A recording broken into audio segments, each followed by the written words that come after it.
Entrevistas, análisis y opinión en su programa La Verdad a Profundidad con Francisco Herrera Arauz.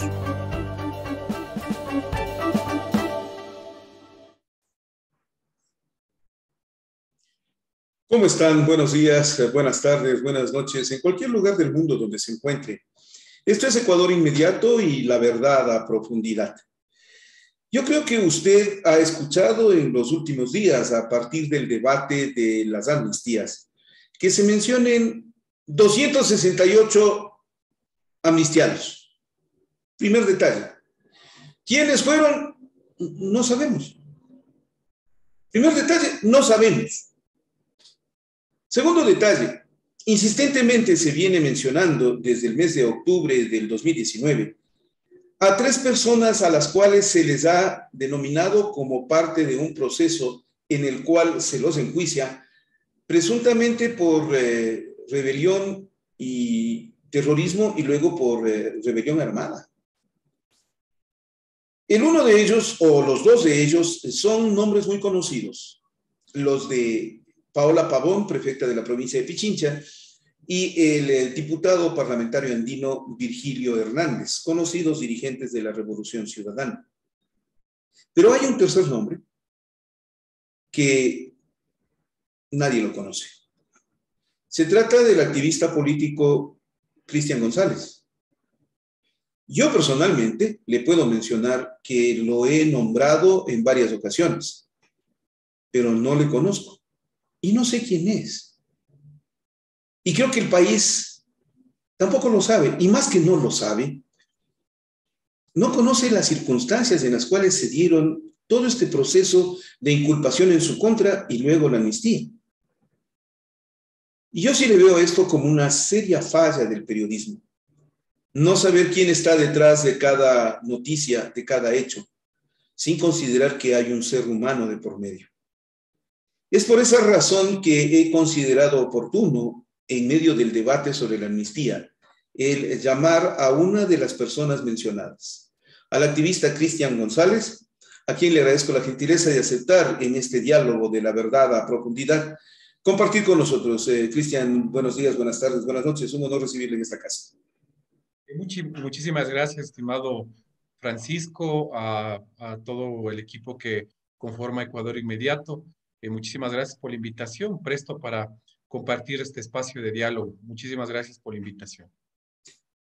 ¿Quién es Cristian González? Creo que es la pregunta más elemental, pero yo creo que la más sincera. ¿Quién es usted? ¿Dónde se forma? ¿De dónde nace su presencia pública? ¿Qué hace Cristian González? Principalmente soy un militante de la vida. Soy un militante de la vida, soy padre, soy hijo, soy un aprendiz, digamos, de un sinnúmero de cosas que me ha tocado enfrentar. Soy un quiteño, tengo 40 años, me formé en el Instituto Nacional Mejía, en las aulas de la Universidad Central. Estudié psicología clínica, también fui estudiante de la Escuela de Sociología por algunos semestres. Eh, Me formé en los barrios del sur. Digo, me formé porque me tocó caminar en los barrios del sur toda mi vida. Soy hijo de una madre maravillosa, guerrera, trabajadora y luchadora que me enseñó todo lo que soy. O sea, ella ¿Cómo es se llama? Yolanda Margarita Narváez. Es de Yolanda Margarita Margarita Narváez. Narváez, vendedora autónoma de vendedora autónoma de Ipiales. Ella tuvo un puesto en la Imbabura y Mideros por más de 20 años. Nos dio de manera digna siempre la posibilidad de tener condiciones para poder seguir estudiando. Mi madre terminó sus años de trabajo, terminó con un pequeño asador en la calle Juan Barreiro y Cipriano Alvarado, en el barrio Solanda, donde viví soy casi fundador de Solanda. Llegué yo a Solanda allá por el 1990. Nací en la ferroviaria, viví en Santa Anita, en La Comuna, en La Gasca. soy profundamente quiteño, amo mi ciudad, amo mi colegio, amo mi equipo de fútbol, soy hincha de la Liga Deportiva Universitaria Tenía que ser, de, tenía de que ser. Quito. Sí, soy de la izquierda revolucionaria, tuve la maravillosa oportunidad de conocer a hombres y mujeres que me permitieron nutrirme de todo lo que ha significado mis creencias, mis principios y la ideología que defiendo. Eh, soy, eh, soy ahora un permanente aprendiz de algunas cosas que estoy haciendo. He tenido la oportunidad de conocer muchas latitudes de mi país gracias al trabajo que desempeño. Conozco las 24 provincias de mi país, conozco varios países de mi América que también la amo. Y ahora, hoy por hoy, estoy también desempeñándome en el activismo en algunas cosas, producto de la persecución. Primero, aprendiendo mucho de lo que ha significado este flagelo de la crisis carcelaria. Todavía tengo muchos vínculos con los compañeros que dejé en la cárcel, a quien prometí no abandonar.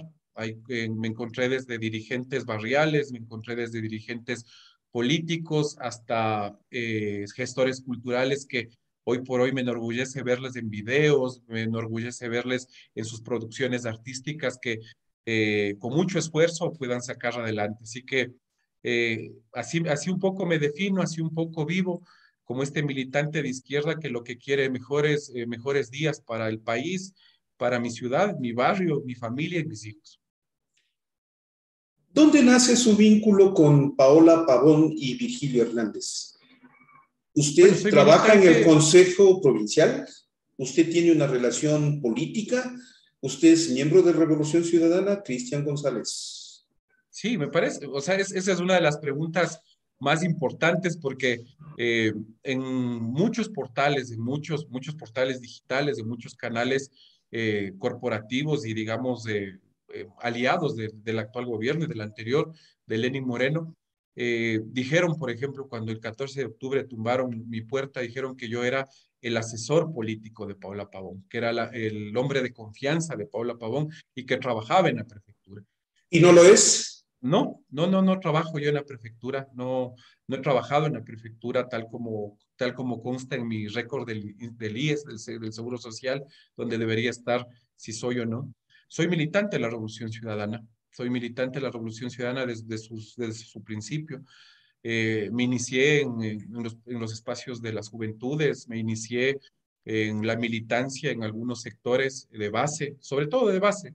Y cuando en el 2017, el 3 de diciembre, eh, se provoca la ruptura en Alianza País, yo decidí quedarme con la militancia de la Revolución Ciudadana. Yo decidí quedarme denunciando la traición a un proyecto político histórico que había comenzado a generar cimientos, había comenzado a dar las pinceladas necesarias para ese cambio estructural que hasta ahora necesita el Ecuador. Entonces ahí conocí a Paola, conocí a Virgilio yo lo he conocido de toda la vida, la Paola también tuve la oportunidad de conocerla en la universidad, en la Universidad Central del Ecuador. Yo fui dirigente estudiantil en la Universidad Central del Ecuador, en la Facultad de Ciencias Psicológicas. Eh, Ella militaba en otra tienda política, yo, digamos, en otro espacio, ahí también le conocí. Al Virgilio le conozco, digamos, desde los barrios del sur, cuando él en la MENA 2 tenía su participación política con organismos del cristianismo de base, cuando ellos tenían pues este trabajo popular en algunos sectores para hacer esto que a nosotros nos encanta, que es el fortalecimiento organizativo. Ahí le conozco, nos volvimos a ver el 2017, nos quedamos en el 2017 y a partir de esa fecha creo que hemos tejido una relación entrañable, son mis compañeros de los cuales soy muy orgulloso. Con ellos, conjuntamente con ellos hemos luchado y hemos enfrentado esta persecución. Así que soy militante de la Revolución Ciudadana. El día de hoy soy el director encargado de la provincia de Pichincha de la Revolución Ciudadana. Estoy charlando con Cristian González en La Verdad a Profundidad. Este programa se transmite en estos momentos en un estreno. Hay la posibilidad de hacer chat en vivo. Le pido que si quiere nos apoye, haga un chat en vivo. El signo en el clic donde está el símbolo de dólares, por favor, y aporte para seguir contando la historia. aporte para esto que usted está viendo este momento, para permitirnos conocer a las personas. Digo, una de las buenas y gratas lecciones que yo he aprendido en estos 42 años de periodismo, ¿saben cuál es? Aprender a escuchar, aprender a oír. Y cómo clamo porque entre todos nos escuchemos, oigámonos. Yo le quiero oír a Cristian González ahora. Usted se queda en el 2017. ¿Usted es parte de la campaña de Paola Pavón en las elecciones 2019? Claro, Perdón, ¿sí? 2019. claro, he participado en todos los procesos electorales desde el 2007, cumpliendo varias funciones, sobre todo como militante. El 2019 fui parte del equipo provincial, estuve a cargo de la organización, digamos, de la agenda territorial, conjuntamente con un equipo reducido de compañeros, porque teníamos, digamos, enormes dificultades en recursos, de bloqueo, de nivel de conocimiento y dificultades internas porque a nosotros, digamos, estábamos arrimaditos en un partido político que al que nos abrió las puertas para poder participar. Recuerde usted que para ese entonces no tuvimos nosotros la oportunidad siquiera de contar con un instrumento político para que en democracia podamos convertirnos en unos adversarios que nos permitan también discutir en esto que la democracia exige, ¿no? Que nosotros también coloquemos nuestras tesis y podamos convivir democráticamente, incluso teniendo ideas opuestas. No nos Ahí es, permitieron. ahí es en Ujú. donde me surge una duda, ¿no? ¿Por qué ganó Paola Pavón? Oiga, usted estuvo Creo, tan cerca, para muchos fue una sorpresa. ¿Por qué ganó? principalmente creo que por dos cosas, o sea, por el, digamos, el enorme capital político que representa Rafael Correa y su movimiento y el proyecto político, y la otra por una campaña, digamos, de mucho esfuerzo y sacrificio de haber caminado. Nosotros habíamos hecho un análisis de que nos habíamos dado al menos unas 4 vueltas a la provincia. Habíamos hecho un análisis, por ejemplo, que habíamos recorrido en caravanas cerca de 2.500 kilómetros. Teníamos una candidata que se levantaba a 5 de la mañana y se acostaba 12 de medianoche, 1 de la mañana. Teníamos un equipo comprometido, ¿no? O sea, comprometido a profundidad y de cabeza, mucha gente valiosísima que incluso sin cobrar absolutamente nada, incluso luego ni siquiera participando de la construcción del equipo que iría ya a aportar a la prefectura, compañeros valiosísimos que nos encontramos para sacar esa candidatura adelante. Creo que fue un esfuerzo bien importante. O sea, parece, digamos, que todo confluyó, digamos, el tema de la dispersión política, porque habían, digamos, 14 candidaturas, confluyó también el tema de tener una campaña inteligente, ubicando, digamos, mandando un mensaje contundente y haciendo un trabajo para ese segmento de la población que se identifica con la Revolución Ciudadana, porque recuerde que en ese entonces la dificultad principal que teníamos era que debíamos contarle a la ciudadanía que ya no éramos lista 35 y que estábamos en la 5. Y eso también nos significó un golpe, porque ahí también se quedaron unos votos que hubiesen hecho la diferencia para algunas concejalías más, por ejemplo, ¿sí? Que hubiesen hecho la diferencia incluso para tener algo de distancia de quien quedó segundo.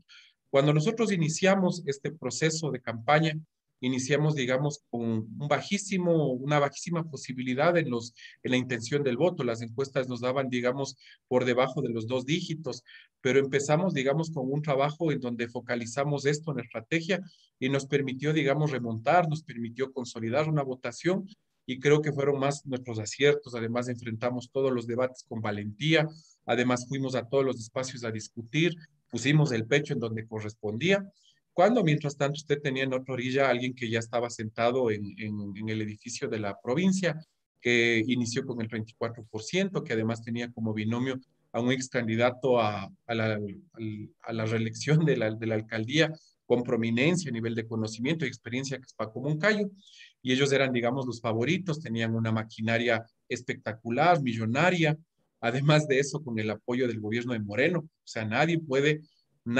decir que la candidatura oficial del gobierno de Moreno era la que presentó Alianza País, que era Spin y alguien más, no recuerdo quién fue. No, ahí sí no. Nadie. Spin, recuerdo que era el candidato a la... Sí, o sea, lo que nos queda claro, y nos queda claro a todos, es que al otro día de haber perdido las elecciones, el capitán Zapata fue a trabajar al gobierno de Moreno. Sí, entonces A ver, estaba... ese es otro detalle. Gana las elecciones Paula Pavón.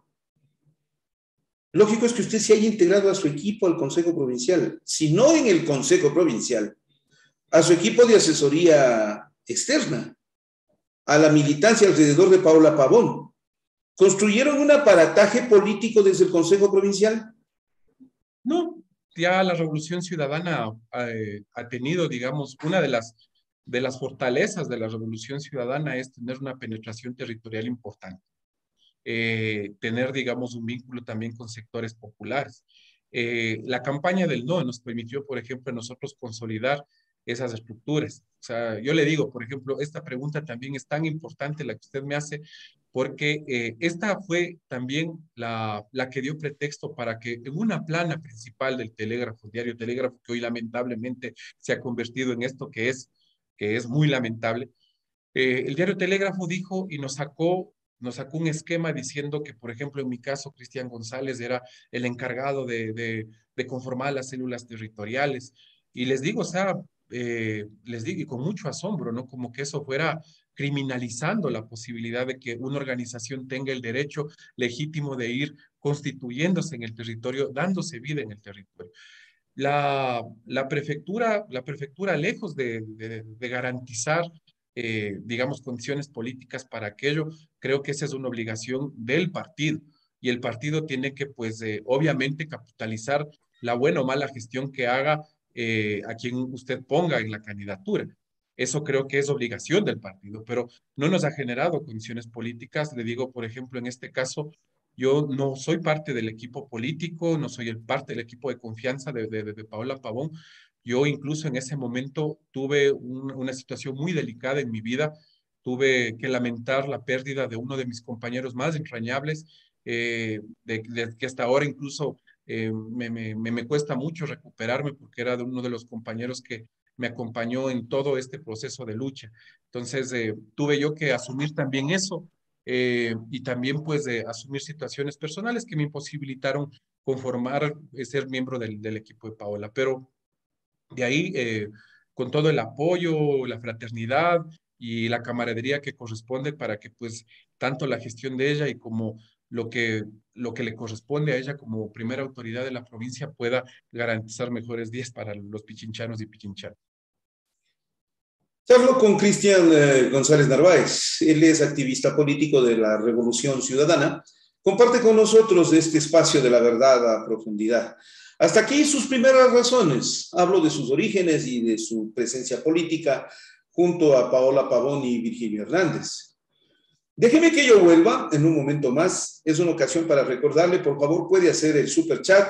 Apórtenos, apóyenos. Permítanos seguir construyendo la historia. También está usted invitado a afiliarse a Ecuador Inmediato Premium y recibir los editoriales a profundidad todos los días, así como también contribuir a nuestro crowdfunding. Las cuentas van al final de este video. Usted puede apoyarnos de esta forma y permítanos seguir contando la historia, que es lo mejor que nosotros podemos hacer. Vuelvo en un momento más. Estamos aquí en La Verdad a Profundidad por Ecuador Inmediato.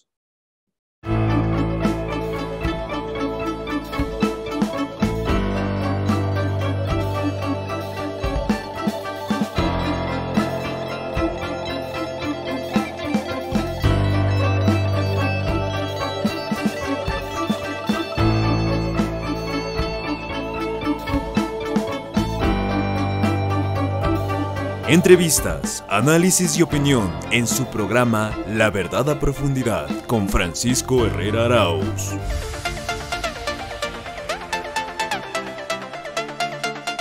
¿Cómo apoyar a Ecuador Inmediato en el crowdfunding?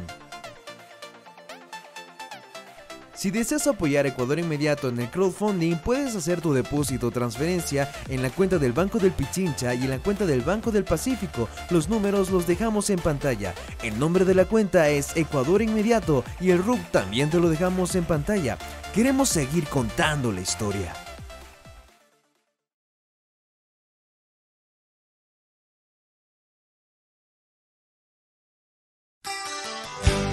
Accede desde tu laptop a YouTube. Busca el canal de Ecuador Inmediato. Identifica nuestro logo. Al ingresar, haz clic en el botón Unirme. Te saldrá una pantalla con indicaciones de Ecuador Inmediato Premium.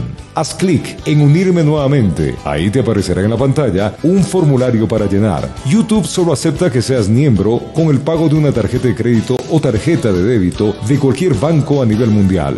Llena el formulario y aceptas pagar un costo de $3.99 mensual más impuestos.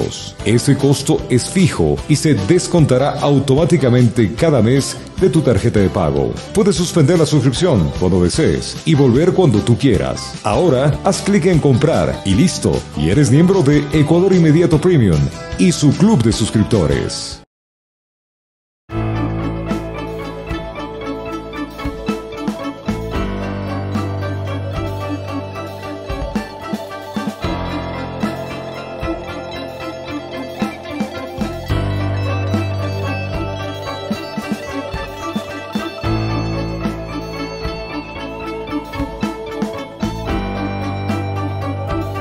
Entrevistas, análisis y opinión en su programa La Verdad a Profundidad con Francisco Herrera Arauz.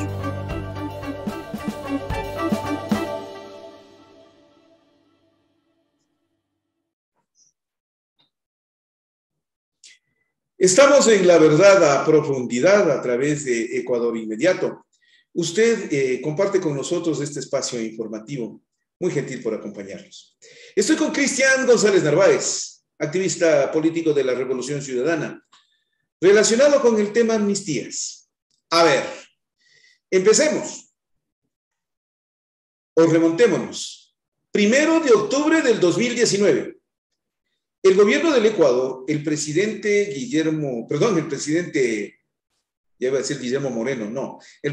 Lenín Moreno, procede a dictar un decreto mediante el cual se obliga al Ecuador a que se actualicen los precios de los combustibles de manera automática, nivelándolos a nivel internacional. ¿Ustedes se imaginan si en este momento ese decreto estuviera en vigencia? ¿En cuánto estaría el galón de gasolina esto? Más allá de los $5. Más allá de los $5, el galón. Y produce ello un efecto de estallido social. Aunque no lo crean, Moreno procede de inmediato también a activar desde el gobierno una acción para reprimir esa presencia de los movimientos sociales. Yo ahí tengo mis dudas. Déjenme que me las cuente. Yo ahí tengo mis dudas. Porque estaba prevista la reacción social. Lo que nadie consideró es el nivel de violencia de la reacción, que muchas veces me da la impresión fue provocada con el fin de justificar una represión dura, durísima, la que se dio en esos días.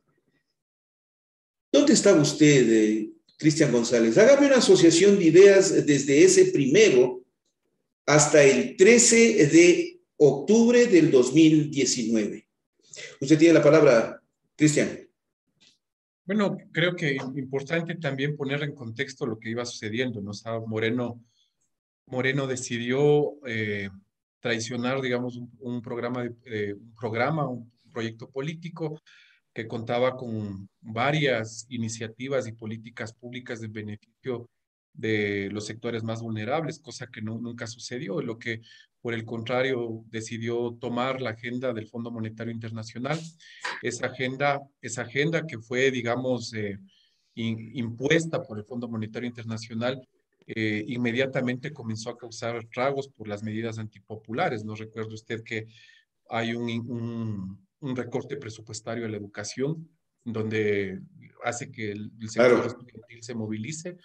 Hay, digamos, un abandono en el sector fronterizo, en las fronteras, digamos, y pasa que Carchi se levanta incluso previo a la declaratoria del 883. Hay una fortísima y beligerante enfrentamiento en el Carchi, que lo protagoniza el propio gobernador, las propias autoridades, paralizan la frontera, bloquean la frontera varios días. Digamos, y ahí usted puede dar cuenta de cuál es el nivel de violencia con la que responde el gobierno. ¿Ese fue el precedente, Cristian? Yo pongo en prelación, digamos, los hechos que acontecieron. Creo que fue el movimiento estudiantil primero en la calle, segundo, o sea, en la fecha de octubre, porque previo a eso ya habían habido manifestaciones de varios sectores, sectores que también se habían movilizado permanentemente en contra de la política implementada por Moreno. Y solamente recojo del 2019 la parte en donde pasó en el Carchi, luego pasamos a la movilización de los estudiantes. Inmediatamente hubo una movilización importantísima en la provincia de Bolívar del sector, del sector del movimiento indígena de la FECA Brunari. Se movilizó en contra, digamos, de esta política extractivista, producto de la apertura nuevamente irresponsable de la concesión minera, y pues hubo, digamos, también hay unos fuertes enfrentamientos. Y ahí hay esta declaratoria, esta implementación del decreto 883, y los primeros, digamos, en reaccionar con una medida de hecho es el sector transportista. Las 17 ramas del transporte nacional son los que pliegan y convocan a un paro nacional. Luego de eso, ¿sí? A ver, ahí una parte importante. En todo lo que usted me ha mencionado, ¿en dónde entraba el correísmo? En ninguna. Por eso ¿En ninguna? En ninguna. Por eso pongo en contexto para que un poco todos entendamos lo que sucedía en el país. El correísmo, digamos, era la muletilla y sigue siendo la muletilla con la que utilizan para que emerja, digamos, esto que en principio también es esta teoría militar de la emergencia del enemigo interno. Entonces, mantener un enemigo interno, dibujar un enemigo interno para hacerle depositario y responsable y convertirle en el chivo expiatorio de todas las dificultades que tenga que asumir el gobierno por su mala práctica política. Entonces, luego de eso, que pliega el movimiento del transporte. Recuerde que en la ciudad de Quito, en uno de los hoteles de aquí, se da una rueda de prensa en donde, dirigida por Abel Gómez, que es el presidente, digamos, o el vocero de absolutamente todos los transportistas de todos los sectores, anuncia la paralización. Anuncia la paralización, se cierran las calles y es tomado y privado de su libertad el señor Calderón y es trasladado a la cárcel 4. Y luego de eso, inmediatamente el movimiento indígena anuncia su levantamiento progresivo en todas las provincias. Y en todas Aquí hay que decir una cosa, correcto. Se anuncia el levantamiento, ¿verdad?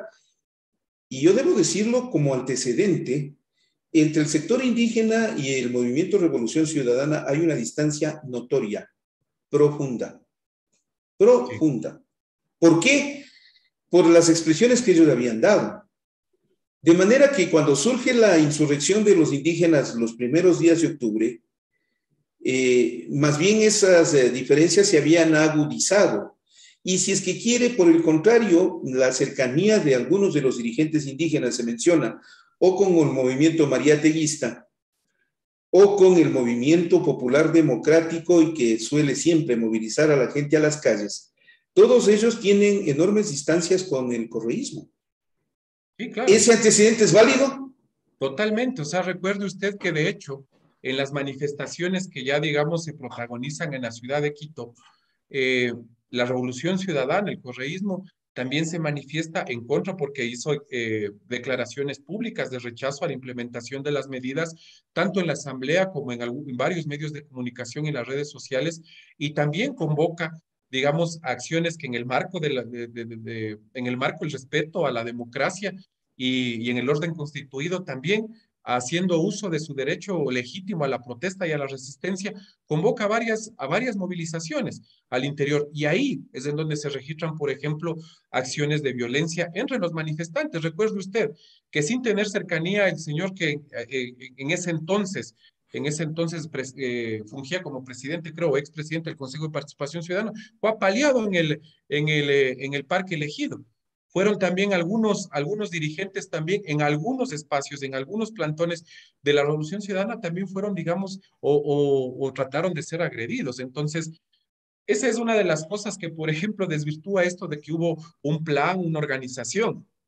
Entonces, regresando al tema, el movimiento indígena se levanta y aparecen, digamos, las primeras tomas de las gobernaciones, aparecen los cierres permanentes de las carreteras y la movilización contundente hacia la ciudad de Quito. En la ciudad de Quito, usted ve que se refuerza la convocatoria desde varios y distintos puntos que pasan, digamos, bajo esta dinámica de que agarra fuerza estas iniciativas ciudadanas que se van desbordando a cualquier agenda política de cualquier organización social y organización política.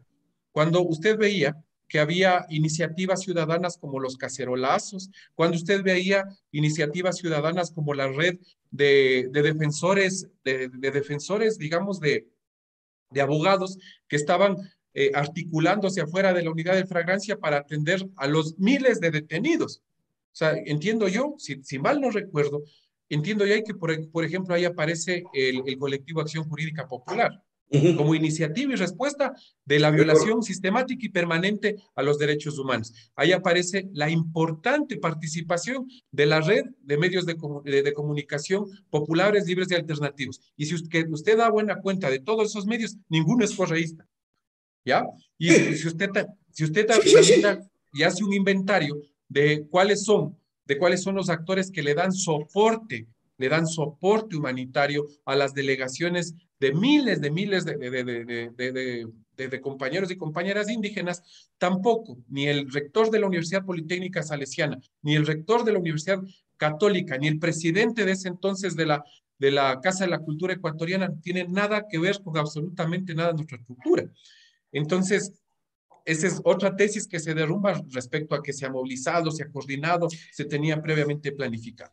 A ver, ¿cómo reaccionó el correísmo, la revolución ciudadana, cuando se dan las movilizaciones indígenas? 1, deciden sumarse. 2, tienen contactos con la dirigencia indígena.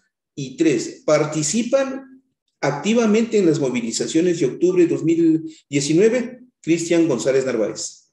Participamos en las movilizaciones, ¿sí? Participamos en algunos plantones que tenían el siguiente formato.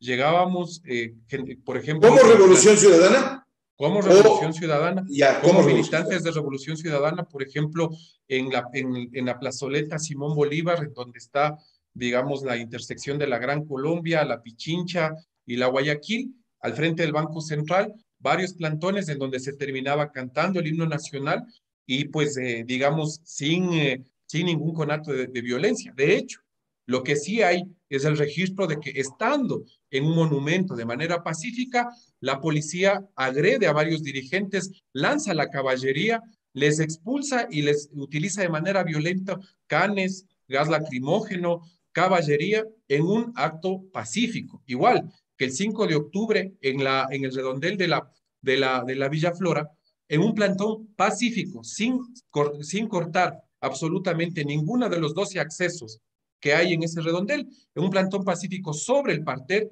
¿sí? Manifestándose varios dirigentes de la Revolución Ciudadana. En ese entonces no tuvimos ningún vínculo, ¿sí? Ningún vínculo con el movimiento indígena, ninguno, ni con quien en ese momento estaba presidiendo la CONAI, ni con quien estaba, digamos, haciendo de vocería.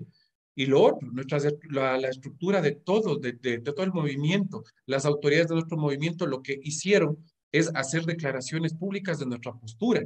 Usted pudo ver cuál fue la postura de nuestro bloque de asambleístas, de los 27 que quedaron, de los 74 que fueron elegidos con la Revolución Ciudadana.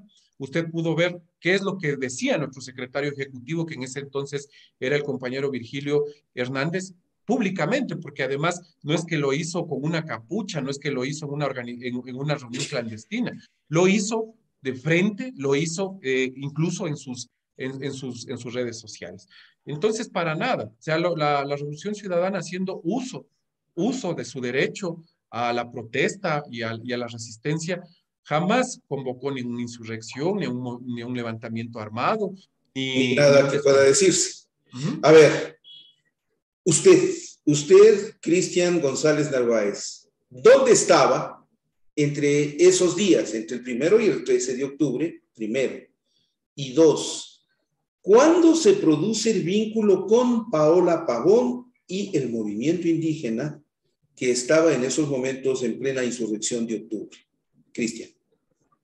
A ver, esto es fácil, ¿no? O sea, mientras esto sucedía, digamos, en la calle, mientras el relato que le estaba explicando, esta espontaneidad, esto que se desbordó en los barrios, cuando usted veía que habían simultáneamente varios bloqueos en toda la ciudad, ¿sí? Y ninguno de esos, digamos, reivindicando ninguna de las banderas que estaban tanto los transportistas del movimiento indígena, el correísmo o cualquiera que fuera el otro, sino que ciudadanía espontánea que estaba ya hastiada de la implementación de esta política pública. ¿Qué es lo que pasó?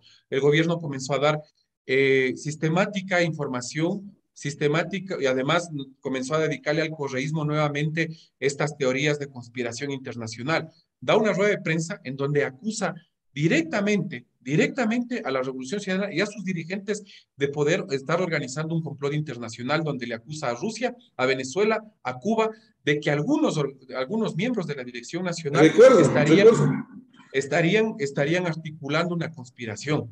Luego dice, el gobierno sale y dice que habría un equipo, no sé, un equipo de extranjeros que estarían listos para atentar con la seguridad del presidente Lenín Moreno. Luego dice que son los 17 taxistas venezolanos del Uber. Sí, que quedaron inmediatamente libres después de una audiencia. Claro, porque no se les encontró ningún tipo de culpa. Absolutamente. Entonces, pero en cadenas nacionales se repetía y se repetía que es Correa, que es, recuerde que Lazo en Teleamazonas dijo que apoyaba a Moreno, apoyaba el orden consecutivo y que rechazaba el intento de golpe de Estado que el correísmo había protagonizado. Implementado. Y entonces, a partir del 9 de octubre, en donde se convoca la huelga nacional, los sindicatos convocan a la huelga nacional, y en ese día, cuando el gobierno de Moreno nuevamente hace una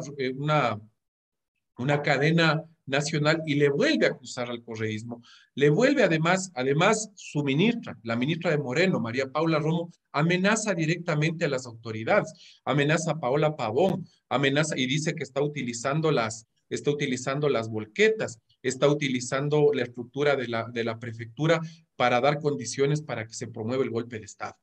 A ver, ahí deténgase. ¿Puede tener razón María Paula Romo?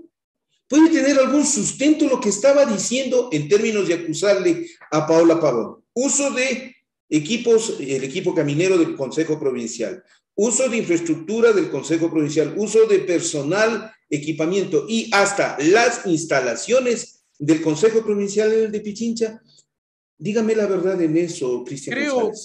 Creo que es importante, por ejemplo, esa pregunta, porque creo que hay tres cosas que son importantes. La primera, el examen de auditoría establece que, además, digamos, todo lo que se ha dicho al respecto del tema está enmarcado, digamos, en lo que es público y de conocimiento público. Todas las unidades de cualquier institución pública tienen sellos, o sea, series, y usted no ve una sola foto en un solo punto de bloqueo en donde esté una volqueta con un funcionario público cerrándolas. No hay una sola fotografía de eso, o se ha mostrado nada, no tienen absolutamente nada. Lo otro, a partir de que existe ya la imposibilidad de movilizarse en la mayor cantidad de los puntos de la ciudad, la prefectura, ¿sí?, mediante un memorándum y una circular institucional, le dice a todos sus funcionarios de que quedan suspendidas las actividades.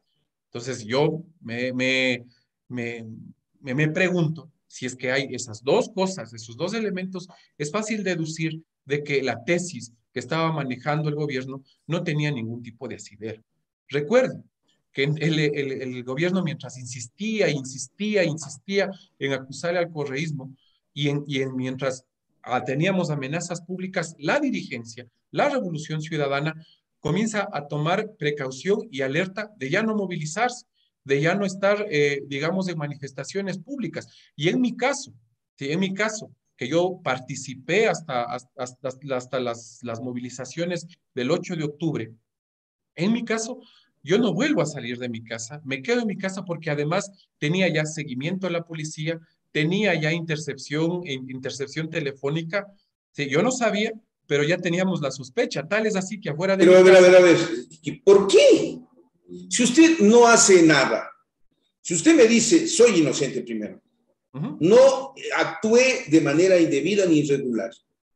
¿Por qué sospechaba que le estaban siguiendo? ¿O por qué le estaban siguiendo a usted? ¿O ya hay antecedentes sobre el tema? Porque nosotros cuando regresamos de una reunión que mantuvimos en la sede de Revolución Ciudadana, 6 de diciembre, Piedrahíta, al frente de la Asamblea Nacional, Sí, conozco. comenzamos a sentir el seguimiento, y llegamos a la casa y el carro se parqueó afuera y no se dejó de mover ahí. Tal es así que al otro día me levanto, salgo y me le acerco al carro que me daba seguimiento. Le tomo fotografías y me le acerco y le pregunto que por qué me está siguiendo. Le pregunto que por qué, que quién es. Le pregunto y digamos, reticentes de ellos salieron. Entonces sentimos... ¿Pero qué contestaron? Nada. Que no, que nada, que no eran nada. Y después ya en el proceso, lamentablemente el proceso es reservado. Sí, lamentablemente el proceso es reservado. Después usted en el proceso puede darse cuenta que era el carro que me dio seguimiento todos los días. Ya. Y cuando una jueza... Pero, a ver, permítame, ¿usted qué papel jugaba en ese momento? ¿Qué hizo? Oiga, Cristian...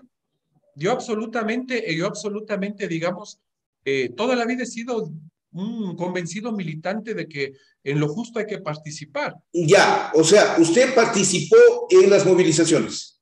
Sí, participé en las movilizaciones. ¿Usted cumplía funciones de qué en Revolución Ciudadana en ese momento? Yo era parte de la Secretaría Ejecutiva, del equipo de la Secretaría Ejecutiva. ¿Sí? Entonces, parte de mis responsabilidades en ese entonces era poder era responsable de la acción política. Estaba, por ejemplo, hicimos campamentos juveniles, estamos en un proceso de vocerías, de formación de vocerías, hicimos varias cosas que todavía aún siguen vigentes al interior de la organización, apertura de escuelas de procesos de formación, esa era mi responsabilidad. Pero en ese momento, déjeme que le pregunte a alguien que tiene un poder de observación y veo que buena memoria, Cristian González Narváez. ¿Vio usted las actitudes de los manifestantes?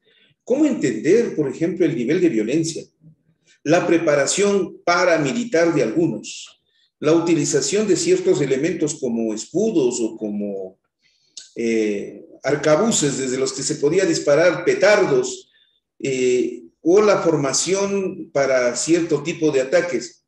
El ataque a la Contraloría, ¿usted lo vio como algo normal, lógico? ¿Usted entendió de dónde provenían? ¿Qué le dijo su observación, su aguda observación, Cristian González? Yo recojo 3 elementos respecto a lo de la Contraloría. Primero, los detenidos en ese caso, entiendo que son 27 personas, que estuvieron privados de su libertad 30 días y en una audiencia pública obtuvieron su libertad para poderse defender libres. Ellos, primero, ninguno de ellos tenía ninguna asociación con el correísmo, primera cosa.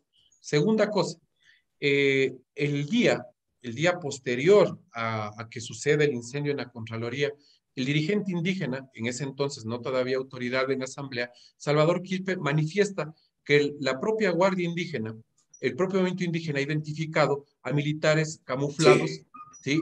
Queriendo, dice, rodeando a la Contraloría. Esas declaraciones son ciertas, eso es verdad.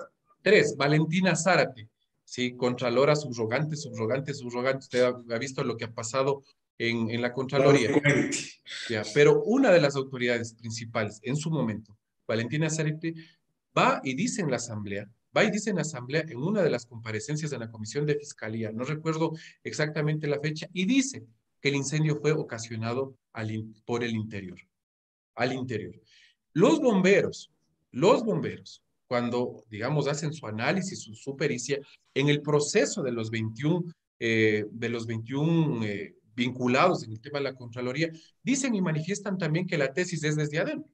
Entonces yo le digo, esto que se provocó, además usted póngale a eso un poco más de tiempo y vean dónde está Pablo Celi, el principal negociador, digamos, del 13 de octubre. El que iba a redactar el decreto. Exactamente. Vean dónde está. Y vea Pablo Celi de qué se está vinculando y vea lo que está pasando ahora. Y vea que convenientemente Hay incluso ministros del actual gobierno que dicen que se han quemado y que se han quemado justo los informes que estarían vinculados. Los que estaban justo en el 5º piso en la oficina tal. Exactamente. Entonces yo creo... En la oficina de archivos, ¿no? O sea, sí, exacto. Ajá, yo creo que, por ejemplo, está más que claro que hay una suerte, digamos, intencionada de acusar a un grupo político, de estigmatizarlo, de proscribirlo, de diabolizarlo, digamos, o sea, marginarlo incluso al punto de haberlo convertido en un enemigo interno para que, digamos, desde esta política del odio, desde este argumento de la contradicción y la polarización, a nosotros nos hayan convertido, digamos, en los chivos expiatorios y no tener derecho de absolutamente nada, ni siquiera de replicar. O sea, yo le digo, por ejemplo... Claro. O sea, fue por ahí, ¿no? Ahora, pero a ver, antes de que siga, cuénteme ese detalle de la violencia que le he hecho notar. Debe haber usted notado que los manifestantes actuaban en algunos casos con una extrema violencia. Yo he mencionado algunos de los grupos que siempre salen. Yo tengo otra experiencia, después te cuento. Pero déjeme su criterio. ¿Usted vio esa violencia? ¿Usted la vio normal a esa violencia? Si es que normal puede decirse, ¿no? Claro, en los primeros días, lo que vi, y yo nunca llegué a estar, digamos, en la primera línea de donde pues, se registran estos actos y este nivel de enfrentamiento, pero de lo que vi fui, por el contrario, un nivel de violencia, de represión. Nunca había visto en mi vida. Yo soy estudiante del Instituto Nacional Mejía, ex estudiante del Instituto Nacional Mejía, ex estudiante de la Universidad Central del Ecuador. Yo tuve entre mi periodo estudiantil, tuve que ver qué pasó con Bucarán, qué pasó con Yamil, qué pasó con Magua, qué pasó con Lucio Gutiérrez, etcétera, etcétera, etcétera. Y jamás, en lo que llevaba digamos, de ver las movilizaciones, jamás vi el nivel de violencia de parte de la Policía Nacional. Nunca antes había visto el despliegue, nunca había visto antes la contundencia con la que actuaban, la vehemencia con la que actuaban. O sea, en mi vida había visto aterrizar, por ejemplo, un helicóptero en la asamblea para abastecer a la policía. En mi vida había visto, digamos, semejante... Ambulancias, usaron ambulancias, lo cual es un acto de perfidia, ¿eh? Usaron el símbolo de la Cruz Roja también, como para abastecer a los policías, eso es verdad. Eso me consta. Y le digo también que dentro, después ya cuando se logran ver varios registros audiovisuales de lo que sucedió alrededor de las movilizaciones, en efecto hay una inusual estructura de violencia desplegada también por parte del sector que se manifiesta. Pero, como le digo, o sea, creo que la principal característica de lo que estaba sucediendo era esta desbordada violencia con la que se actuó. No, ahí sí le diría, de momentos de parte y parte. Ahí es donde me surge mi duda. Cristian, yo vi esta escena,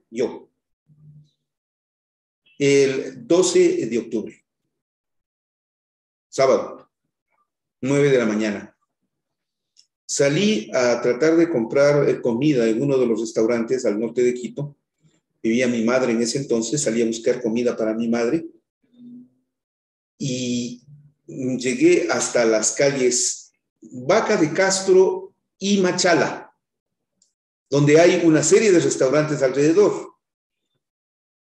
En ese sitio, en un lugar donde venden comida oriental, había tenido a media puerta abierta el señor que me había ofrecido abastecerme la comida. Cuando yo llego, había una manifestación de un grupo de personas ahí que de pronto llegaron y se fueron sumando, hicieron tumulto y apareció una moto con 2 personas.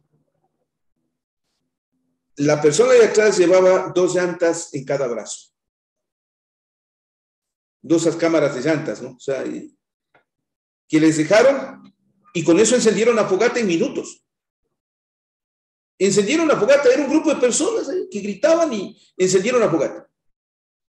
Minutos después, uno de ellos sale del sitio donde hacían el tumulto, impedían el paso y todo, y se acerca a este restaurante donde yo estaba comprando la comida para pedir una garrafa de agua. Entonces el portero me dice, ¿qué hago? Le digo, ábrale, déles el agua. Y le pregunto, ¿cómo así? Me dice, no, aquí estamos apoyando a los hermanos, me dice, y le digo, ¿y usted de dónde es? Yo soy de La Maná. ¿Y cómo así vino? No, a mí me trajeron a apoyarles a los indígenas. Ah, mire, me trajeron. ¿Y quién le trajo? Unos por ahí me dijo que pasaron, nos fueron llevando ahí en La Maná y nos trajeron en una camioneta. Ah, y le digo, y vienen, no, dice solo por hoy nomás. ¿Y cuánto le pagan? 20, me dice. No puede ser, le digo, ¿les pagan? Sí, sí, sí. Y después de un momento paró, ya el tipo se llevó el agua, paró, y yo vi, Cristian González Narváez, yo vi cómo se bajó un tipo y les entregó un billete de $20 a más o menos unas 10 a 12 personas. Yo vi eso. ¿Sabe lo que yo presumo? Que el movimiento fue infiltrado para provocar esa violencia. Por eso, el autoincendio de la Contraloría a mí me tiene convencido de que los cinco incendios fueron autoincendios. Y las movilizaciones, en algunos casos, fueron provocadas por el gobierno para generar más represión, que es lo que usted ha reseñado. Viendo eso, digo, no se dieron cuenta de aquello. ¿Se le puede culpar también de eso al correísmo, Cristian González? No, en absoluto, en absoluto. El gobierno en ese entonces, digamos, tenía una característica que hizo que escale este tipo de neoliberalismo a un neoliberalismo autoritario, más violento. Y yo le creo capaz de todo, ¿no? Y su tesis que la presenta el día de hoy, me parece, o sea, que puede tener asidero, porque vimos mucho, o sea, fueron capaces de todo, y no me extrañaría que también hayan sido corresponsables de poder orquestar un sinnúmero de acciones, incluso para poder justificar la contundente persecución que se desató en contra de nosotros. A nosotros nos costó incluso la libertad, estuvo en riesgo nuestra vida, porque por cada mentira que el gobierno en sus redes sociales, en sus medios de comunicación, estaba en riesgo nuestra vida. Imagínense, a mí llegó a decir que yo era el financista, llegaron a decir que yo era el financista, que yo era el responsable de financiar las movilizaciones. Usted sabe lo que significa que en la cárcel, donde estaba entre la población que llegan con distintas una acusación funesta. Esa es una acusación funesta. Pues, imagínense lo que significaba para mí estar entre todos los privados de libertad, que sabían y que me apuntaba el gobierno como el financista.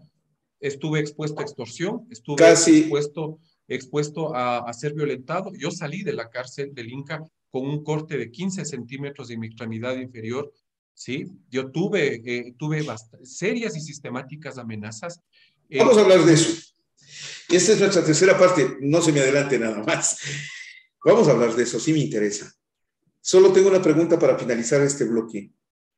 Y a todo eso, en esos días, ¿qué contacto tuvo usted con Paola Pavón y con Virgilio Hernández? Con Paola Pavón, ninguno. ¿Con Virgilio Hernández? Con Virgilio Hernández, solamente llamadas para saber cómo estaba. Que se ponga buen recaudo, además, para pedirle, o sea, que no se exponga, porque ¿cuántas reuniones tuvo en el Consejo Provincial de Pichincha? Yo, ninguna. ¿Cuántas reuniones tuvo usted con Paola Pavón? Con ella, ninguna. Con Virgilio sí. ¿Cuántas acciones desplegaron ustedes en las movilizaciones? ¿Cuántas movilizaciones dirigió usted en ese momento? O 1 al 13 de octubre. Y dirigir, ninguna de las acciones. Participé, sí, de 3 o 4, pero no más.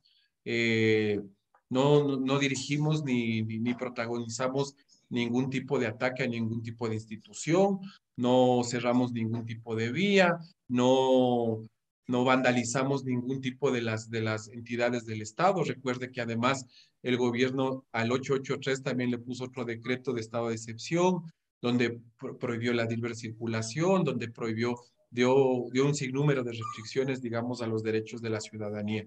Recuerde que cambió de sede, se fue a Guayaquil, Y de todo eso se nos acusaba, de todo eso, o sea, se nos acusaba de todo, se nos acusaba, y cuando usted ve, hace el inventario de los más de 1.500 privados de libertad, yo quisiera preguntarle al gobierno cuántos de los 1.500 son correístas. Es un número reducido. En el caso de Quito somos 3. ¿Sí? Somos 3. ¿Sí? En el caso de lo que se sabe. Esta es una pregunta necesaria. Con esto me voy al corte. ¿Ustedes planearon un golpe de Estado? De ninguna manera. ¿Ustedes fueron parte de una conspiración sediciosa para tumbar al gobierno de Lenín Moreno, Cristian González? De ninguna manera, o sea, de ninguna manera. De hecho, ¿sí? De hecho, tal es así que el gobierno no lo pudo demostrar. No lo pudo demostrar ni con... Pero el que no haya podido demostrar no quiere decir que no hubo conspiración. ¿Supo, pero se enteró, fue parte? No, de ninguna manera. Entonces, de ninguna manera el gobierno lo que hizo es malintencionadamente, ¿sí?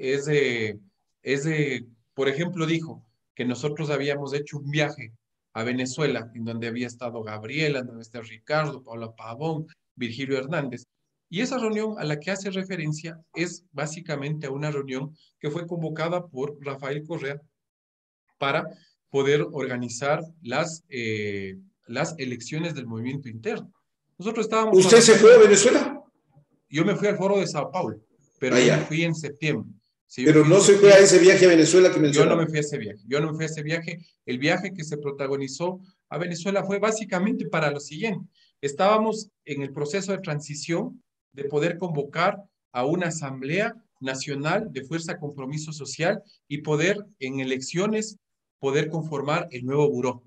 Eso se estaba organizando. Eso, tener una herramienta ya, digamos, consolidada y estructurada para poder seguir peleando en el ámbito de democrático, en las elecciones y en donde corresponde.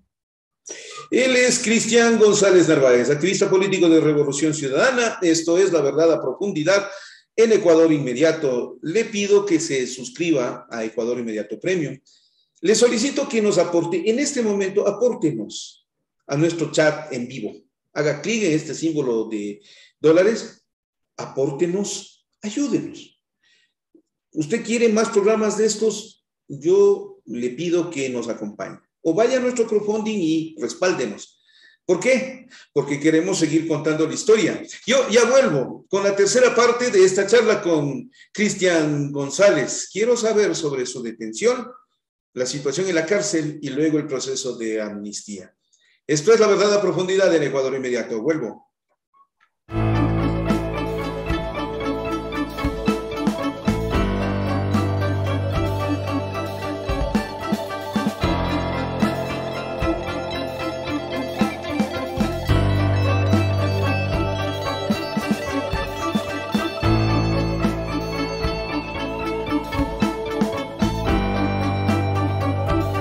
Entrevistas, análisis y opinión en su programa La Verdad a Profundidad con Francisco Herrera Arauz.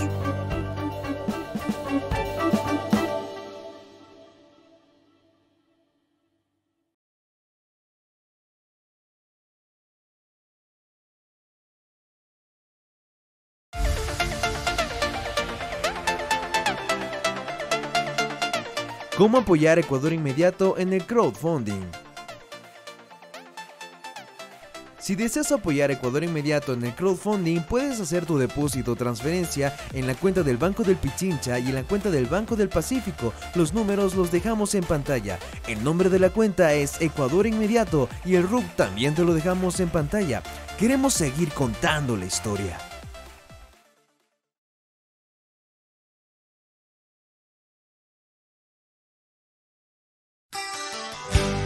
Accede desde tu laptop a YouTube. Busca el canal de Ecuador Inmediato. Identifica nuestro logo. Al ingresar, haz clic en el botón Unirme. Te saldrá una pantalla con indicaciones de Ecuador Inmediato Premium.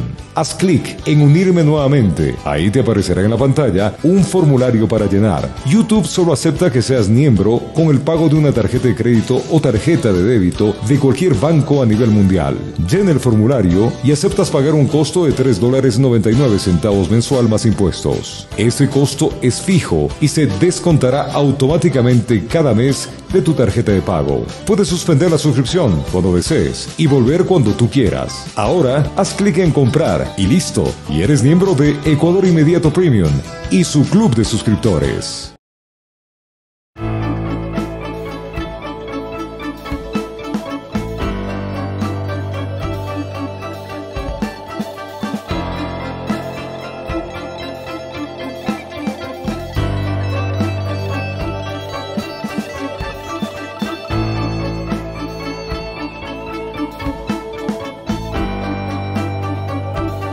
Entrevistas, análisis y opinión en su programa La Verdad a Profundidad con Francisco Herrera Arauz.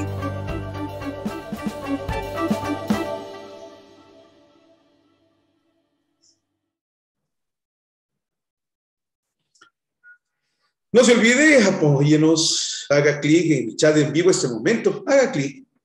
Ayúdenos, apóyenos y permítanos seguir contando la historia. Yo estoy con Cristian González Narváez. Él es un activista político de Revolución Ciudadana que fue detenido junto con Paola Pavón y Virgilio Hernández, acusados de rebelión armada en los hechos de octubre del 2019. Resulta, de lo que nos ha venido contando hasta este momento, que no tuvo ninguna participación. La poca que tuvo fue de presencia cercana en las calles, nada más. Sin embargo, el 13 de octubre del 2019 se suspende la actividad, la insurrección y el decreto. Y al día siguiente, 14 de octubre, van a la casa de Cristian González y proceden a detenerlo, acusado de actividades subversivas y de rebelión armada. ¿Por qué y cómo? Usted tiene la verdad en esta tercera parte de esta entrevista de La Verdad a Profundidad, Cristian González Narváez. Sí, en efecto, a las 5 de la mañana del 14 de octubre, en mi domicilio que estaba ubicado en la parroquia La Argelia, fui brutalmente allanado a mi casa. Entraron cerca de 30 policías con fusiles, encapuchados, acompañados. Yo, como le decía a mi mamá, ahora recientemente solo faltó el SRI en ese allanamiento. Fue la DGI,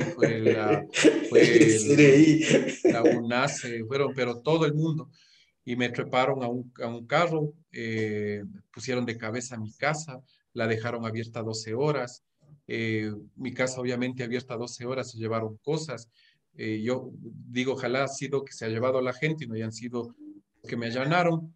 Me esposaron, fui vejado porque en mis piernas se sentó un policía con un fusil, en mi lado derecho y mi lado izquierdo, mientras mis manos estaban en las espaldas, estaban pues rodeadas por dos policías, adelante dos policías más.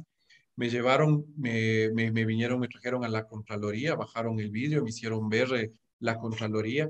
Uno de los que estaban comandando ese operativo hizo una llamada al hospital y le decía, por ejemplo, entre otras cosas, ya estamos arreglando ya estamos capturando a las personas que te hicieron daño, hermano, ojalá te recuperes. Y de ahí, pues, tuve que hacer algún movimiento porque no podía ni siquiera medio respirar. Me cacharon y me dijeron que no intente nada, como que pudiera, frente a 6 comandos de la policía, moverme. Fui metido en un calabozo. Después del calabozo no sabía... ¿A dónde les llevaron? A la unidad de flagrancia en La Patria, el 9 de octubre. De la Fiscalía, supongo. Sí, estuve en el calabozo, nunca supe por qué me detuvieron. Después, a ese día... ¿No le dijeron las razones por las cuales se detuvieron? No, nunca. Me dijeron... ¿No le leyeron sus derechos? Me leyeron un papel que me dijeron que era por temas de investigación 24 horas. A las 7 de la noche estaba preso desde las 5 de la mañana. A las 7 de la noche el fiscal provincial de Pichincha fue y nos dijo que nos va a acusar por el delito de rebelión armada. A las 5 de la mañana se da la audiencia. En la audiencia participa el presidente de la Corte Provincial de Pichincha, el juez Arrieta. Estuvo presente también, extrañamente, la fiscal general de la Nación, ahí como testigo de honor, supongo, y el fiscal provincial con un equipo. Y ahí se dio la audiencia. En la audiencia En la audiencia, el juez Arrieta dictó nuestra prisión preventiva de manera injusta, de manera muy injusta, porque... ¿Qué le dijeron en el proceso, Cristian? En ese momento, en el acto de juzgamiento. Como el proceso es reservado, no se puede, digamos, dar mayor detalle, pero yo le voy a dar un dato que es decidor.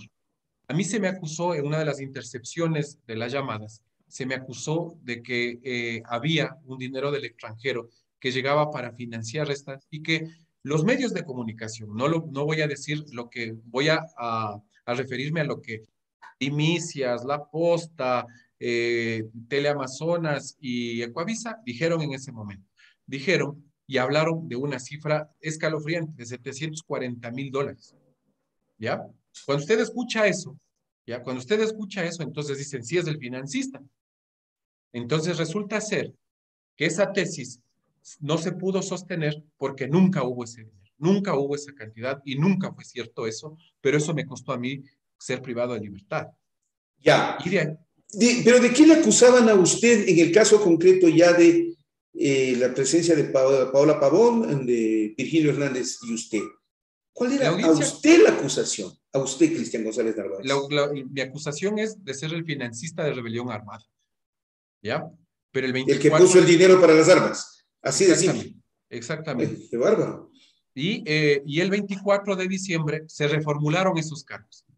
Se reformularon esos cargos a pedido, ¿sabe de quién? De la propia fiscalía. Claro, porque no podía probar. La fiscalía tuvo que reformular los cargos y ya no decir que era rebelión armada, sino que rebelión ya sin el agravante. Sí, ya no eran 10 a 13 años de cárcel, sino ahora de 7 a 10 años de cárcel, nada más y nada menos.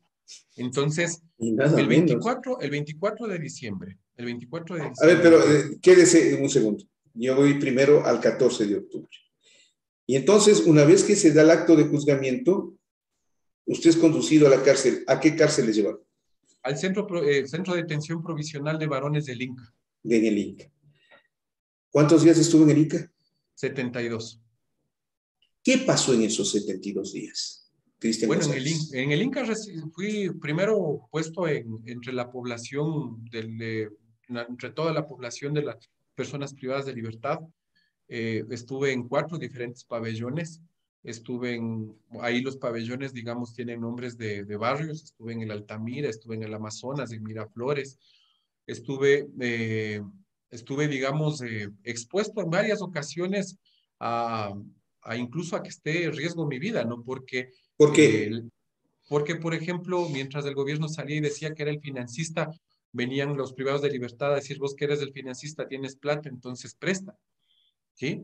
Decían mientras el gobierno y sus medios de comunicación decían que yo era el asesor principal de la prefectura y de la prefecta Paola Pavón, entonces me iban a pedir obras o me iban a pedir trabajo para sus familiares. Y cada vez, digamos, más vehementes, más bravos, más beligerantes. Entonces, las explicaciones frente a lo que dice un medio de comunicación y lo que dice yo que estaba ahí adentro, yo sentí muchísimo riesgo. Además, sufrí el hostigamiento, sufrí, digamos, tortura psicológica, porque cada vez en cuando habían guías penitenciarios, no todos, que me decían y manifestaban que me iban a cambiar al Turi, que me iban a cambiar a la Tacunga, que me iban a cambiar a la penitenciaría del Litoral. Además, ¿Ellos tenían la consigna de hostigarle psicológicamente? Totalmente. Imagínese que en los 72 días en los que yo estuve, me allanaron, ya que me allanaron mi casa, también me allanaron la celda. Sí, me allanaron la celda varias ocasiones en búsqueda de un teléfono. Varias ocasiones me allanaron la celda en la que estuve, en la celda 2 del pabellón Miraflores. Yo compartía un espacio de 2x3 con 12 personas. La primera semana tuve que estarlo en el piso. Yo no tengo dinero, no soy, digamos, lo único que tengo y lo que trabajo de manera honrada, me gano trabajando, no tengo ninguna otra fuente de ingresos, entonces yo no tengo para pagar una cama, para pagar el ingreso.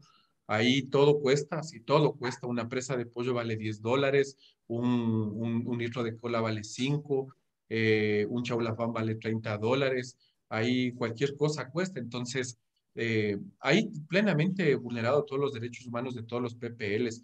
Le digo, incluso esta tortura psicológica a la que fui expuesto estaba acompañada, digamos, de un maltrato sistemático a todo el pabellón. Además, no teníamos agua, no teníamos, por ejemplo, baño, había 2 para 170, 156 que éramos, un hacinamiento brutal, permanente acoso.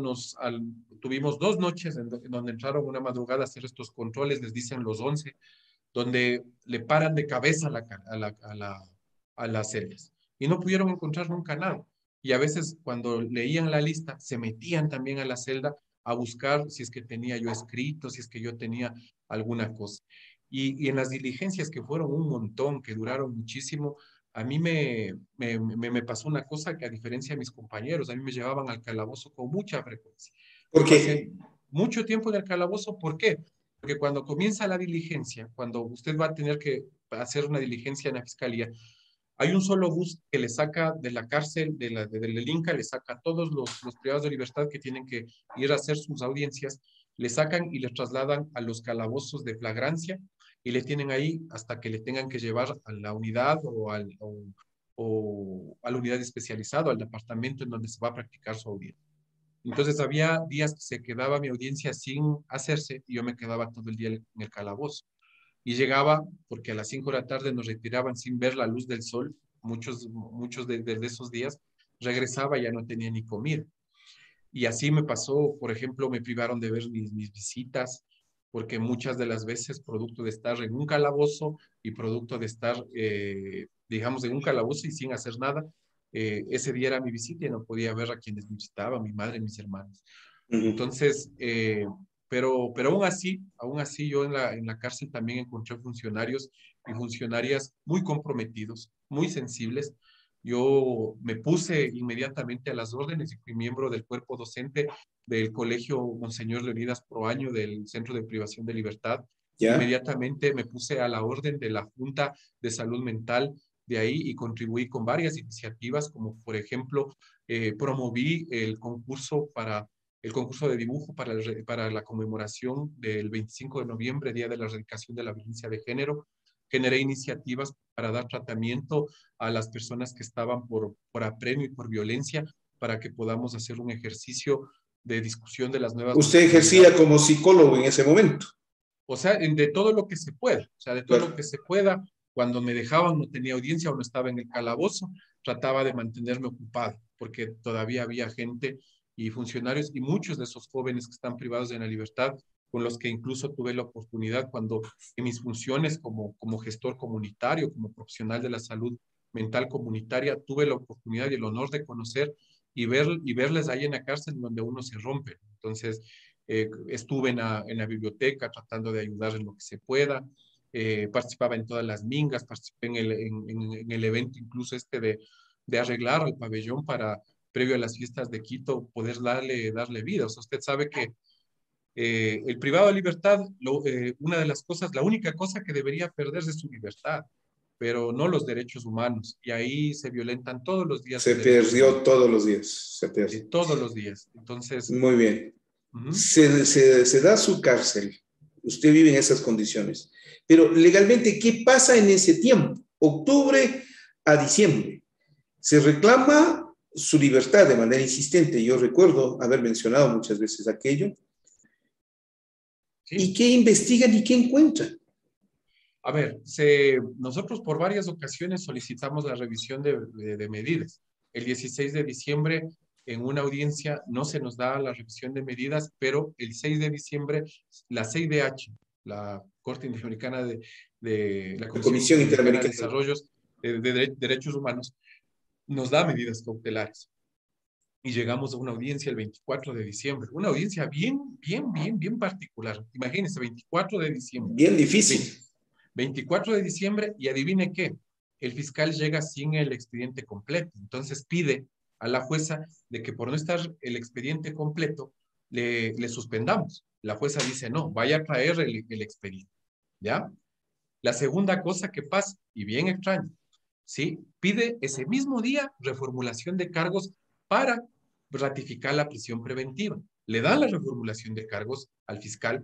Nuestra audiencia era a las 10 de la mañana, a él le dan la audiencia de reformulación de cargos a las 8, le dan, y ya no es rebelión armada, sino rebelión sin agravantes, le dan y ratifican con la finalidad de que se detenga la otra. Y la otra, y sorpresa, en la mitad de la audiencia hay una amenaza de bomba. Hay una amenaza de bomba para que se suspenda la audiencia. Sí, La jueza decide continuar con la audiencia. Se termina la audiencia estableciendo que de cambio de medidas, se nos pone un grillete, provisión de salida del país, provisión de enajenación de bienes, presentación periódica frente a la autoridad, y vamos, digamos, a una audiencia preparatoria y evaluatoria de juicio, y en esa audiencia preparatoria y evaluatoria de juicio se nos acusa de ser autores directos y autores directos, y se queda ahí el proceso. El proceso se queda ahí, se queda desde el año anterior. No nos convocaron a audiencia, digamos, de juzgamiento en instancia que correspondía. Pero mire, la Defensoría del Pueblo ya había sacado su informe sobre lo sucedido en los hechos de octubre. La Comisión Interamericana de Derechos Humanos ya había manifestado también sus comentarios y su informe. La Fiscalía había pedido reformulación de cargos al no poder comprobar su primera tesis. Nos habían dado ya libertad el 24 de octubre. 24 de diciembre. El 24 de diciembre. Y estaba suspendida esta audiencia. Entonces, desde el Comité de Familiares y Víctimas Marco Otto, que se conformó en el marco de las protestas de octubre, nuestros familiares y amigos impulsaron el pedido de amnistía el pasado agosto. Y esa amnistía cumplió con todo el proceso establecido en la Ley Orgánica de la Función Legislativa. Debo dar dos datos que me parecen importantes para señalar o reseñar el tema. La primera es que la jueza, que tan efectivamente haciendo justicia actuó, se llama la doctora Pavlova Guerra. Pavlova Guerra está sufriendo cierto grado de persecución dentro de la función judicial. Es una reconocida jurista. Es una reconocida jurista. Y actuó decentemente en este caso. Y el otro, Marco Otto, es el nombre del chico que tenía discapacidad auditiva y que fue empujado del puente de San Roque, justo el 1 de octubre. El 1 o el 2 de octubre del 2019. En nombre de él es que han constituido este comité de los perseguidos en octubre del 2019, Marco Otto. El proceso se queda ahí y entonces entra el pedido de amnistía. ¿Cómo se produce? Cristian González Narváez. A través del comité y la coordinadora se presenta fundamentando y garantizando de que todos los elementos que la solicitud requiere estén incorporados. Es un breve resumen, los nombres de apellido, todas las cosas, digamos, y se adjuntó los informes de la Comisión de la Verdad, de la Comisión de la Verdad que fue realizado por la Defensoría del Pueblo, se adjuntó el informe que hizo la Asamblea Nacional, en donde la principal cosa que dice, además recuerde que el asambleísta Burbano, que no es correísta, ¿sí? Que presidió claro, que presidió esa comisión, dentro de las cosas más importantes que dice ese informe, es que no hubo intento de desestabilización ni golpe de Estado, ¿ya? Entre otras cosas. Se adjuntaron los libros que han sido publicados, incluso el libro de la ex ministra María Paula Romo también se adjuntó como uno de los insumos para que sea debatido, ¿sí? Se adjuntaron una serie de documentos, una serie de reportajes, presentamos, digamos, un robusto, digamos, de respaldo de archivos y documentos para que se procese nuestra amnistía. Nuestra amnistía tuvo que pasar, primero, el conocimiento de la presidenta de la Asamblea. Segundo, la aprobación y análisis de la unidad de técnica legislativa que tiene que ver, que esté en el marco de lo que establece la ley. Tercero, fue a una comisión. Esa comisión abocó conocimiento. Después, cuando se abocó conocimiento, comparecieron los representantes de los peticionarios, que en este caso era la coordinadora del comité Marco Otto, Y participaron, además, le tengo que decir, participó los detractores de las amnistías que hoy están protagonizando las movilizaciones. Ellos No me diga que participaron. estuvo Alarcón. Participó el presidente del comité empresarial, participó el señor Castillo, participó en la comparecencia de El doctor Andrés Castillo Maldonado. Así es. Además, esa comisión organizó un seminario internacional donde estuvo académicos de la talla de Pizarello, de Proner, de Baltasar Garzón, estuvieron, y en donde ellos explicaron lo que técnicamente es una amnistía.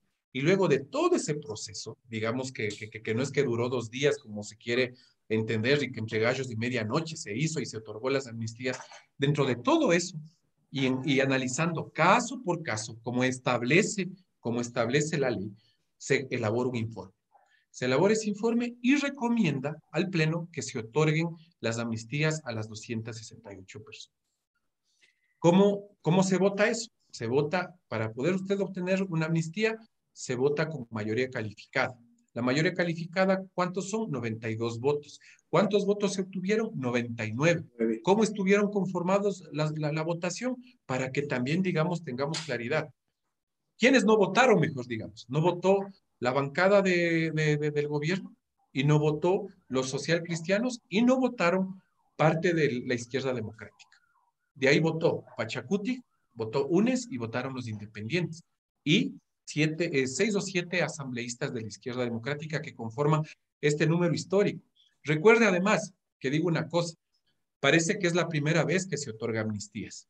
El periodo anterior se amnistiaron a varios dirigentes indígenas, ¿sí? A varios dirigentes sociales y comunitarios por varias causas. Entonces, se llega a esta histórica votación, se vota, y creo que lo más importante que logramos es demostrar nuestra inocencia, demostrar de que fuimos perseguidos políticos, demostrar el carácter político de nuestra acusación para poder justificar técnicamente que nosotros podíamos acceder, como dice la Constitución, a que se nos otorgue una amnistía. Usted fue llamado por la Comisión de Derechos Humanos y Garantías Constitucionales, de la Asamblea.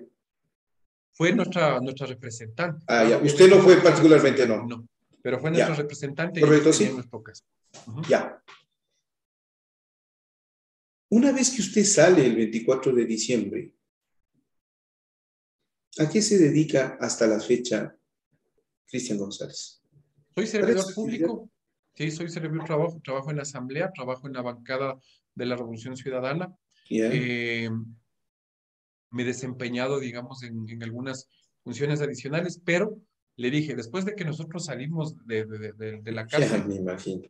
No cesó la persecución. No. Yo tengo, por ejemplo, he tenido incluso que ahora, porque digamos, y eso hemos hecho mal, porque en nuestras vidas se ha naturalizado la persecución, y entonces ya hacemos como normal las cosas que nos pasan. Por 3 ocasiones fui atentado a mi carro. Por una ocasión encontré un dispositivo de seguimiento en mi carro. Por 2 ocasiones nos hicieron llegar informes de inteligencia donde hacían notar el seguimiento y acusaciones que nos iban a montar. O sea, y nosotros, por ejemplo, frente a eso, ¿a quién recurrimos? ¿A quién le denunciamos?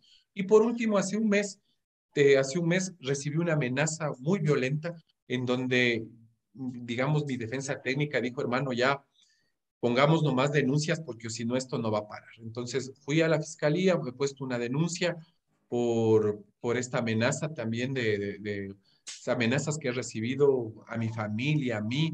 No ha parado. Mi hermana no puede, porque es mi hermana, tuvo que perder el trabajo. Ella era, digamos, no es que era directora, subsecretaria en una institución pública. Solamente por ser mi hermana le quitaron el trabajo. Sí, eso lamentablemente se ha vuelto común. Claro, instituyeron, y esa es la culpa que la tiene desde el gobierno del presidente Lasso hasta todo el grupo que le acompaña, de haber instituido en el Ecuador la persecución a pretexto de que eres correísta. Digo, a Ecuador Inmediato le hicieron mucho daño con esa acusación, sin serlo. es terrible cuando haces daño a un inocente. Imagínese a los que... Te cae la maldición por toda la vida, si persigues a un inocente. Sea o no sea correísta, perdóneme, Cristian, sea o no sea, usted es inocente. Sí.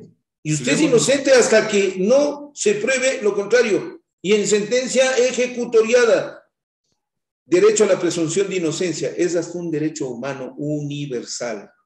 Universal, no es solamente un derecho consignado en el Código Orgánico Integral Penal o en la Constitución de la República, no es así. Entiendo que su vida está hasta este momento en torno a la amnistía. ¿Cómo ha recibido los ataques a la amnistía? Con eso vamos terminando. Cristian, con mucha tristeza.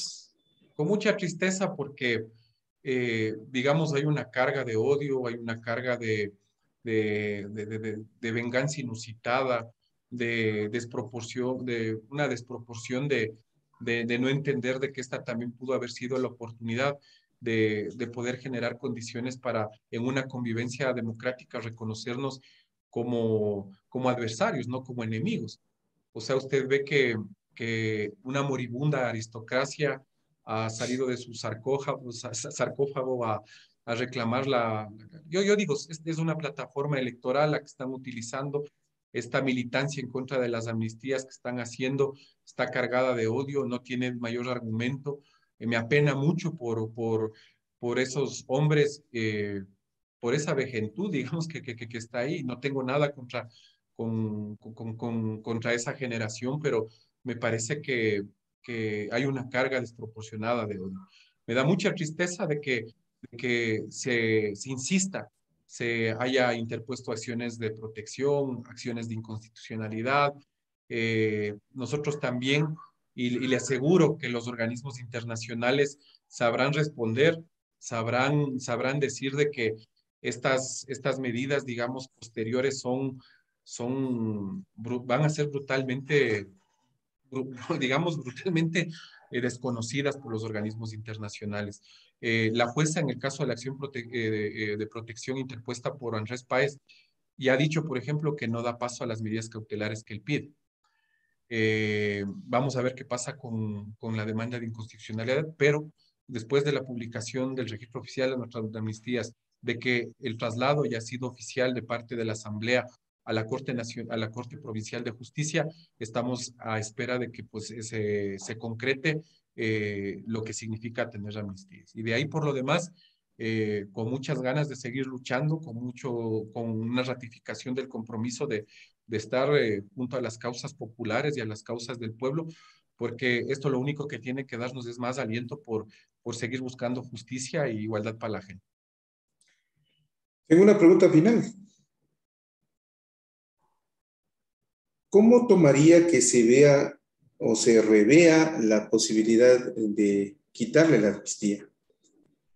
Y la otra es, ¿por qué nunca ha podido hablar usted de este tema? ¿Por qué nunca le he escuchado hablar de este tema?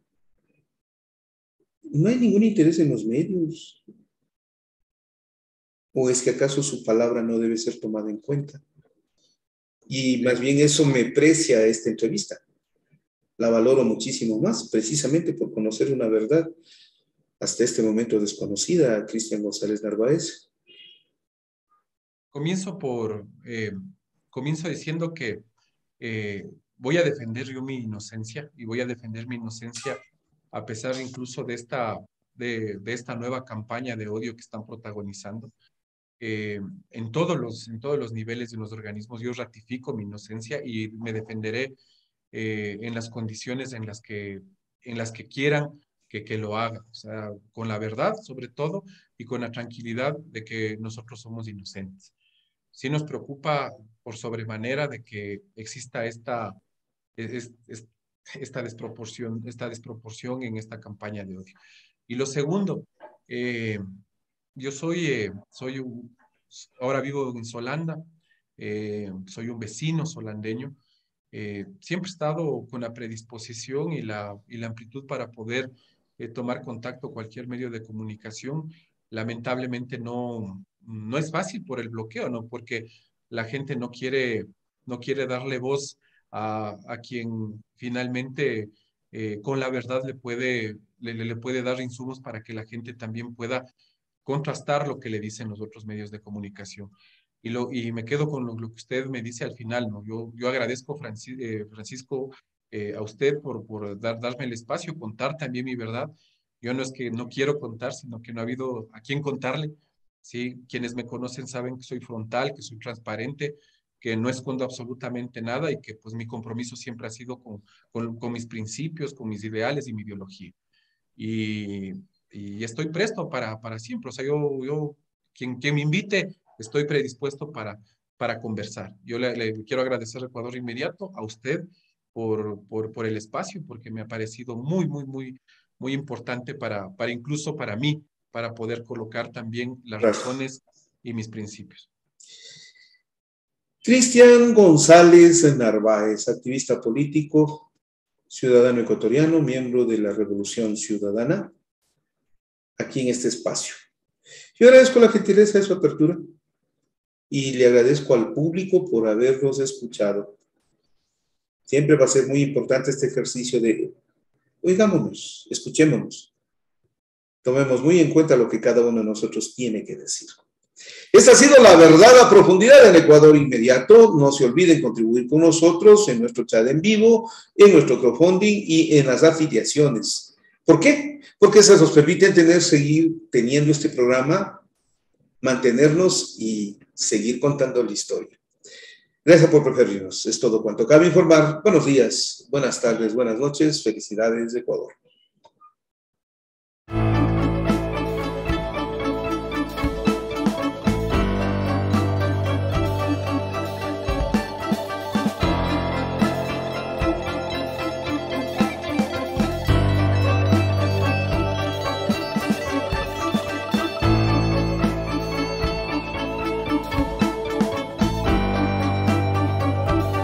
Entrevistas, análisis y opinión en su programa La Verdad a Profundidad con Francisco Herrera Arauz.